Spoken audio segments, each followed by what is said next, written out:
Assalamualaikum warahmatullahi wabarakatuh. Halo, salam sejahtera, salam Indonesia untuk kita semua.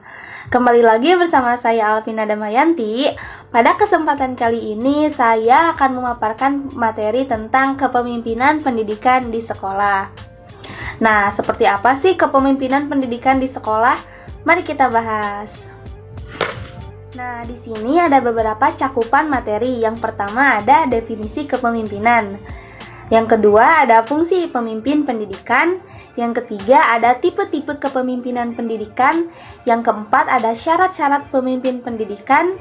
Yang kelima ada keterampilan pemimpin. Yang keenam ada pendekatan teori munculnya pemimpin. Yang ketujuh ada pendekatan dalam mempelajari kepemimpinan pendidikan. Yang kedelapan ada model-model kepemimpinan dalam pendidikan. Dan yang kesembilan, siapakah sih yang disebut pemimpin pendidikan di sekolah? Nah, selanjutnya mari kita ke pembahasan yang pertama. Nah, di pembahasan pertama ada definisi kepemimpinan. Menurut Ralph M. Stockdale pada tahun 1990, kepemimpinan adalah proses mempengaruhi kegiatan-kegiatan kelompok yang diorganisir menuju penentuan dan pencapaian tujuan.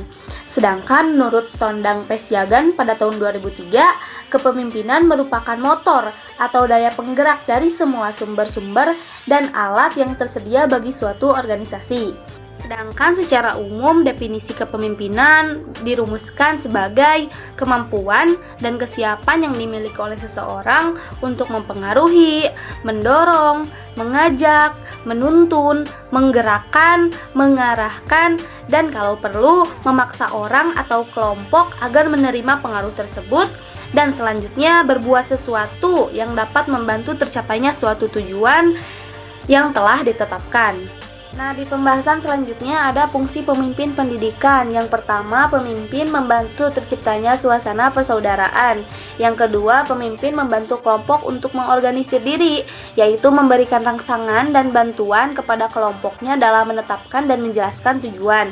Yang ketiga, pemimpin membantu kelompok untuk menetapkan prosedur kerja. Yang keempat, pemimpin bertanggung jawab dalam mengambil keputusan bersama dengan kelompok. Yang terakhir, pemimpin bertanggung jawab dalam mengembangkan dan mempertahankan eksistensi organisasi. Nah, di pembahasan selanjutnya ada tipe-tipe kepemimpinan pendidikan. Yang pertama ada tipe otoriter, yang biasa disebut juga dengan tipe autoritarian. Nah, dalam kepemimpinan yang otoriter, pemimpin bertindak sebagai diktator terhadap bawahan-bawahannya, terhadap anggota-anggota kelompoknya. Nah, di tipe yang kedua ada tipe laissez-faire. Nah, dalam tipe kepemimpinan ini sebenarnya pemimpin tidak memberikan kepemimpinannya. Dia membiarkan bawahan berbuat sekehendaknya. Nah, pemimpin sama sekali tidak memberikan koreksi atau kontrol terhadap pekerjaan bawahannya. Nah, selanjutnya ada tipe demokratis, yang mana bisa ditafsirkan sebagai pemimpin di tengah-tengah anggota kelompoknya. Maksudnya pemimpin yang demokratis selalu berusaha untuk menstimulasi anggota-anggotanya agar bekerja secara produktif untuk mencapai tujuan bersama. Selanjutnya ada tipe pseudo-demokratis. Nah, ini disebut juga demokratis semu atau manipulasi diplomatik. Pemimpin yang bertipe pseudo-demokratis ini hanya tampaknya saja yang bersifat demokratis, padahal sebenarnya dia bersikap otokratis. Kemudian pembahasan selanjutnya yaitu syarat-syarat pemimpin pendidikan, yang mana pemimpin pendidikan harus rendah hati dan sederhana, kemudian bersifat suka menolong, sabar dan memiliki kestabilan emosi, percaya kepada diri sendiri, jujur, adil dan dapat dipercaya, serta keahlian dalam jabatannya. Kemudian ada keterampilan yang harus dimiliki pemimpin. Yang pertama ada keterampilan dalam memimpin. Pemimpin harus menguasai cara-cara kepemimpinan, memiliki keterampilan memimpin supaya dapat bertindak sebagai seorang pemimpin yang baik. Kedua, ada keterampilan dalam hubungan insani. Hubungan insani adalah hubungan antar manusia. Nah, ada dua macam hubungan yang biasa kita hadapi dalam kehidupan sehari-hari. Yang pertama ada hubungan fungsional atau hubungan formal, dan yang kedua ada hubungan pribadi atau hubungan informal atau personel. Kemudian yang ketiga keterampilan dalam proses kelompok, yang mana maksud utama dari proses kelompok ialah bagaimana meningkatkan partisipasi anggota-anggota kelompok setinggi-tingginya sehingga potensi yang dimiliki para anggota kelompok itu dapat diefektifkan secara maksimal. Keterampilan selanjutnya yaitu keterampilan dalam administrasi personil. Nah, dalam administrasi personil mencakup segala usaha untuk menggunakan keahlian dan kesanggupan yang dimiliki oleh petugas-petugas secara efektif dan efisien. Keterampilan selanjutnya yaitu keterampilan dalam menilai. Nah, penilaian atau evaluasi ialah suatu usaha untuk mengetahui sampai di mana suatu kegiatan sudah dapat dilaksanakan atau sampai di mana suatu tujuan sudah dicapai. Kemudian ada pendekatan tentang teori munculnya pemimpin. Nah, teori yang pertama, teori genetis, yang mana seseorang akan menjadi pemimpin karena ia memang dilahirkan untuk menjadi pemimpin. Dengan kata lain, ia mempunyai bakat dan pembawaan untuk menjadi pemimpin. Maka muncullah istilah leaders are born not built.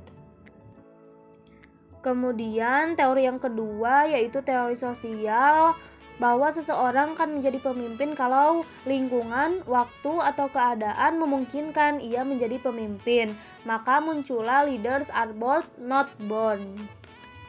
Teori selanjutnya ada teori ekologis, yang mana teori ini merupakan gabungan dari teori yang pertama dan kedua. Nah, ialah untuk menjadi seorang pemimpin perlu bakat, dan bakat itu perlu dibina supaya berkembang. Kemungkinan untuk mengembangkan bakat ini tergantung kepada lingkungan, waktu, dan keadaan.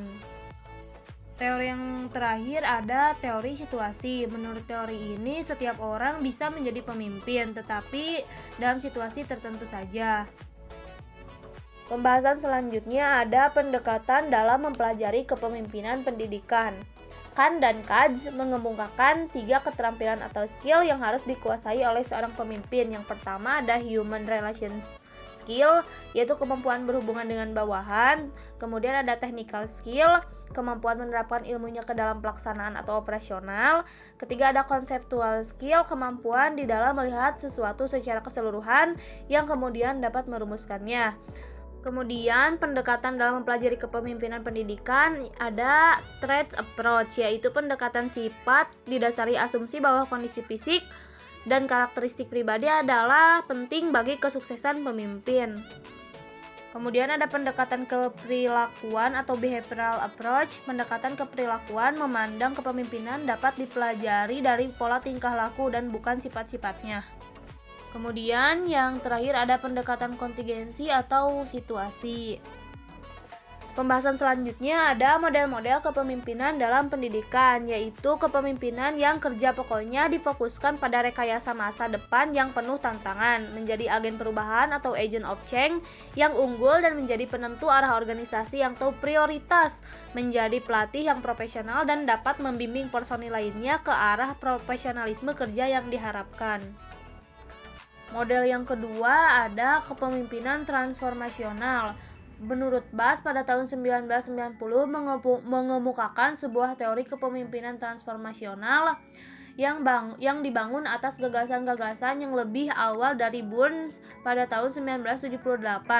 Nah, tingkatan sejauh mana seorang pemimpin disebut transformasional terutama diukur dalam hubungannya dengan efek pemimpin tersebut terhadap para pengikutnya. Akhirnya kita sampai di pembahasan yang terakhir, siapakah yang disebut pemimpin pendidikan? Nah, pemimpin pendidikan itu dapat berstatus pemimpin resmi yang biasa disebut status leader atau formal leader. Kepemimpinan resmi dimiliki oleh mereka yang menduduki posisi dalam struktur organisasi pendidikan, baik secara resmi oleh pihak atasan atau yang berwenang maupun karena dipilih secara resmi menjadi pemimpin oleh anggota staf pelaksana pendidikan di mana ia bekerja. Misalnya kepala sekolah, kepala dinas pendidikan adalah termasuk kategori pemimpin resmi dan memiliki kepemimpinan resmi dilihat dari segi posisi dan sistem pengangkatan. Seorang kepala sekolah atau seorang kepala dinas pendidikan sebagai status leader atau formal leader lebih disegani, lebih ditaati petunjuk-petunjuk atau perintah-perintahnya oleh murid-muridnya atau anggota stafnya. Mungkin semata-mata karena kedudukannya yang resmi sebagai pemimpin, karena kekuasaan resmi yang ia miliki sebagai pemimpin resmi. Sekian yang dapat saya paparkan mengenai materi kepemimpinan pendidikan di sekolah. Semoga dapat dipahami. Mohon maaf apabila saya banyak kesalahan dalam bertutur kata. Semoga bisa dimaklumi. Jangan lupa like, subscribe, share, and yang paling penting komen. Akhir kata, wassalamualaikum warahmatullahi wabarakatuh.